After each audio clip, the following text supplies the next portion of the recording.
Assalamualaikum warahmatullahi wabarakatuh. Nama saya Muhammad Brilian Dirgantara, NIM 1020442400 163.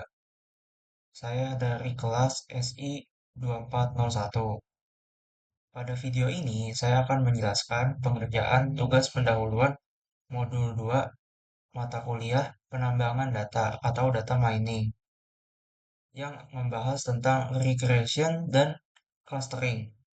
Di sini saya akan mulai dengan data preparation.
Nah, jadi di sini untuk pertama saya mengimpor library yang dibutuhkan seperti ada Pandas, lalu juga ada Pandas yang pertama itu untuk olah data, lalu ada juga scikit-learn untuk model mesin learningnya, dan juga Matplotlib untuk grafik.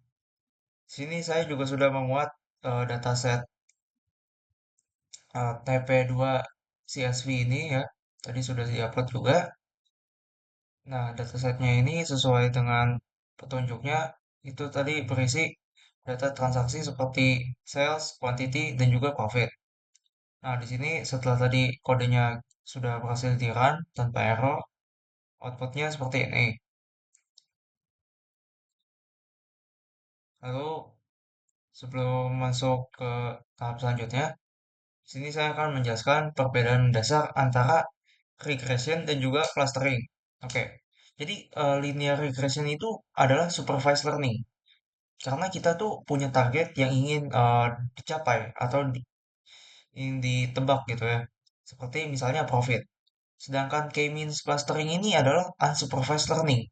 Karena model dari unsupervised learning, model dari K-means clustering ini adalah dia tuh mencari polanya sendiri tanpa label target.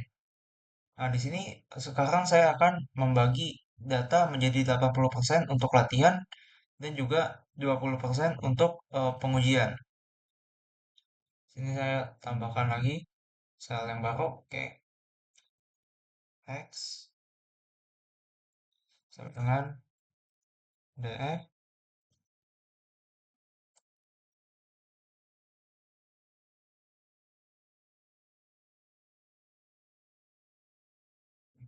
cells di sini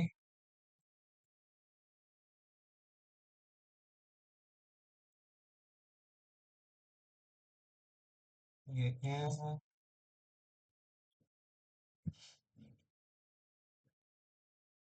akan dibuat jadi profit.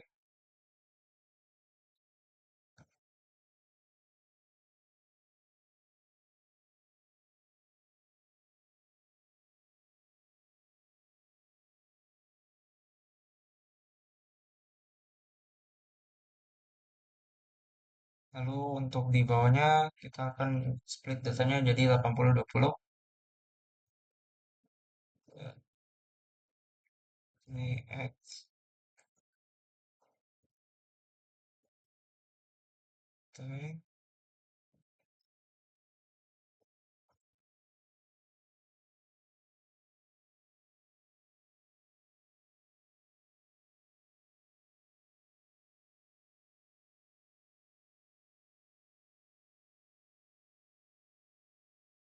Di sini random state-nya masukin 42. Oke.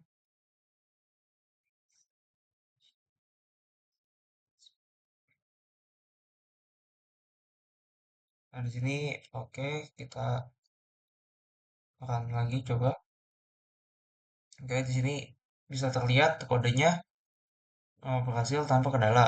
Jadi di sini yang saya lakukan di sel yang kedua adalah saya menggunakan parameter random state di sini yang fungsinya adalah sebagai pengunci supaya hasil pembagian data itu selalu konsisten atau sama setiap kali kode ini dijalankan. Oke, next itu untuk soal nomor 4, 5, dan 6 kita tambahkan lagi kode yang baru.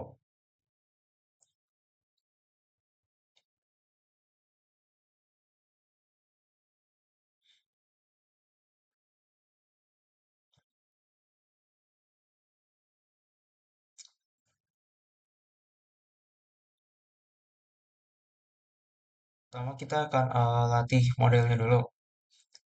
Kodenya seperti ini, model underscore correct linear progression yes, model correct fit x train y train. Oke, oke, di sini yang kode untuk latih modelnya sudah jadi. Selanjutnya untuk yang prediksinya, oke, oke, correct model.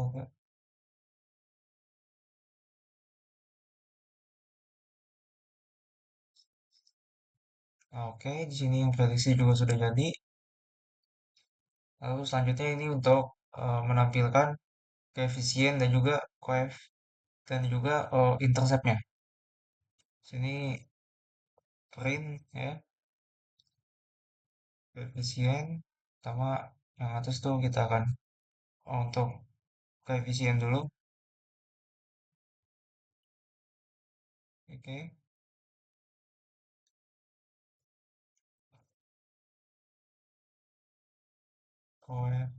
koefisien 2.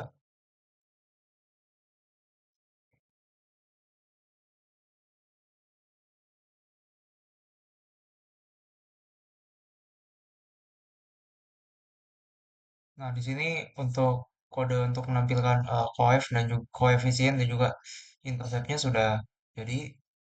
Lalu berikutnya yang terakhir itu di sel ini adalah untuk evaluasi.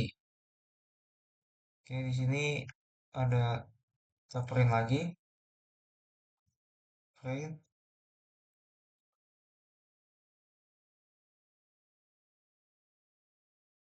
F MSE MSBT.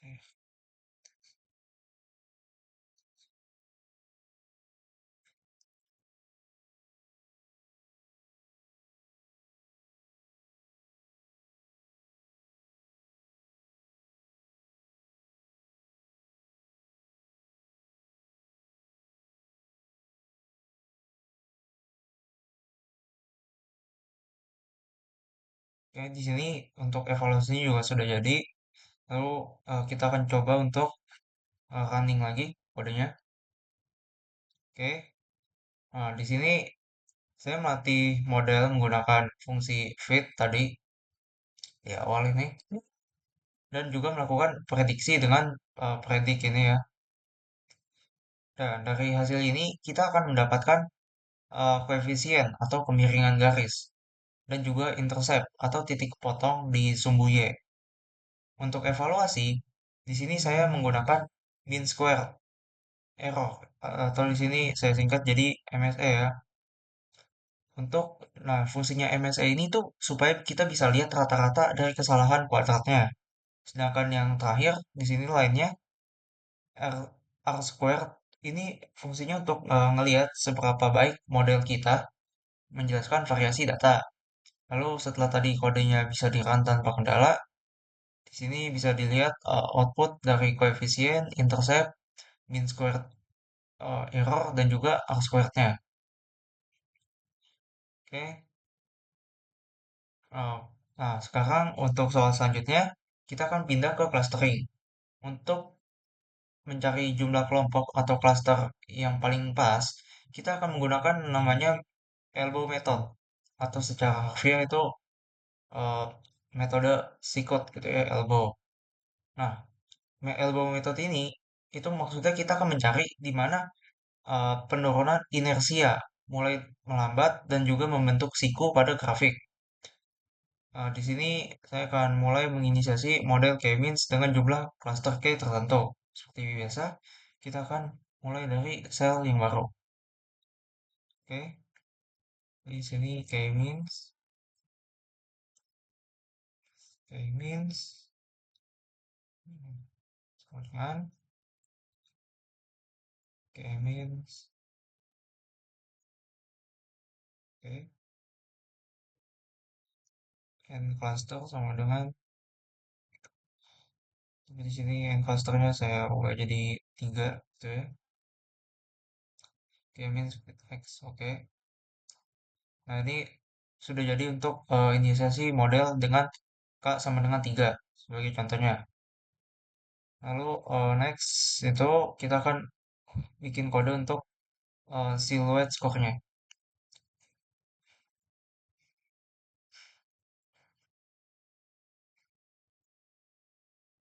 Sil score,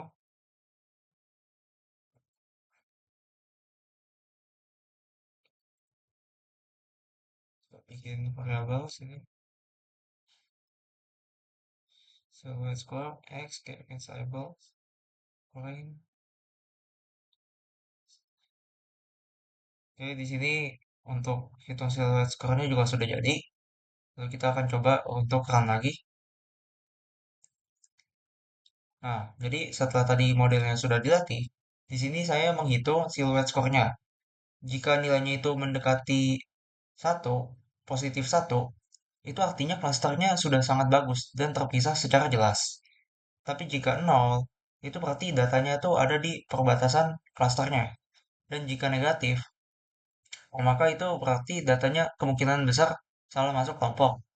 Lalu di sini bisa lihat bahwa hasil dari silent score-nya adalah 0,8, yang mana mendekati positif 1.